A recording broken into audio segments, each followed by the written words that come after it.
हुई पुलिस के, क्या कुछ मतलब सामने आया? MTFE का जो मामला कायम हुआ था IS जावरा में, उसके बाद में स्टेशन रोड में भी हम लोगों ने एक मामला कायम किया, जिसके अंदर जो चंद्रावत था,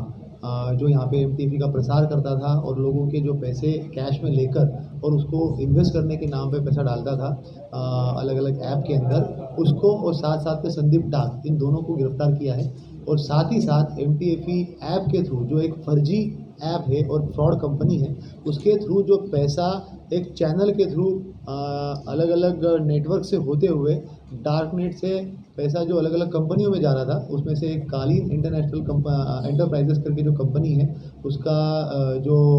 संस्थापक है योगानंदा, उसको भी हमारी टीम ने गिरफ्तार कर लिया है और आगे और पूछताछ कर रहे हैं। आज उनको कोर्ट में पेश करके अग्रिम कार्रवाई की जाएगी। कितने सर अपने जो उसकी मेन जो कंपनी है वहाँ तक आप पहुँचे हैं, कुछ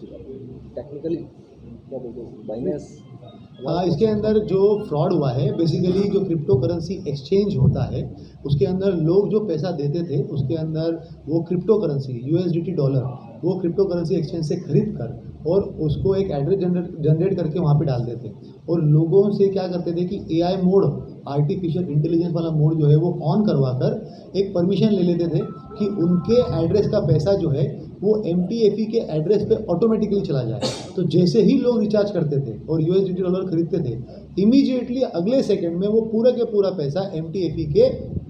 एड्रेस में या अकाउंट में चला जाता था और उसके बाद में वो पैसा जो है वो अलग अलग इंटरनेशनल एक्सचेंजेस के थ्रू, अलग अलग कंपनी के थ्रू पैसा जो है वो फ्रॉडस्टर के पास पहुंच रहा था। इस चीज़ को अभी हम लोगों ने पूरा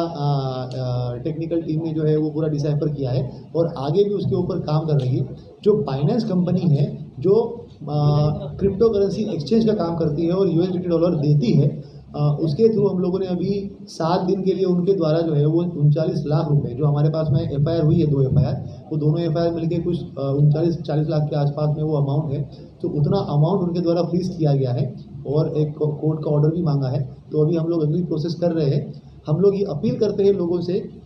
कि जिनके पास में भी ये QR कोड अवेलेबल है और जिनके साथ में भी ये फ्रॉड हुआ है, वो इस तरीके के इसमें, मतलब आपको कुछ नहीं करना, ये नाम, पता, मोबाइल नंबर और जो अमाउंट आपका गया था और साथ साथ में ये QR कोड और साथ में आपका एक नीचे एड्रेस होगा, ऐसा एक प्रिंट कर कर उसको लैमिनेट करके जो भी आपका पास का पुलिस स्टेशन होगा वहाँ पे उसको अवेलेबल करवा दीजिए। वो हमारे तक पहुँच जाएगा। अगले 3 दिन में जितने भी इस तरीके के ये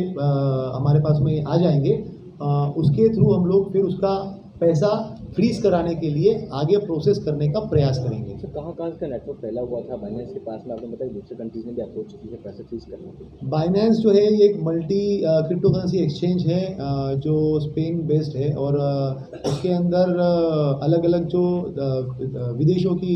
जो एजेंसीज है, उन्होंने भी उनको अप्रोच किया था, जैसे कि श्रीलंका, सिंगापुर, ऐसे अलग अलग जगहों पे भी MTFE द्वारा जो है वो फ्रॉड किया है और वहाँ की एजेंसी भी उसको इन्वेस्टिगेट कर रही है। तो इंडिया की ओर से पहली बार रतलाम से मतलब ये हाँ, हमारे MTFE के मामले में जो है वो हम लोगों ने बाइनेंस को अप्रोच किया था और उसके बाद में अभी हम लोग कुछ पैसा फ्रीज कराने के लिए कामयाब हुए हैं और जल्द ही आगे हम लोग प्रयास करेंगे कि और भी जिनके साथ में फ्रॉड हुआ है उनका पैसा भी वहाँ पे फ्रीज किया जाए।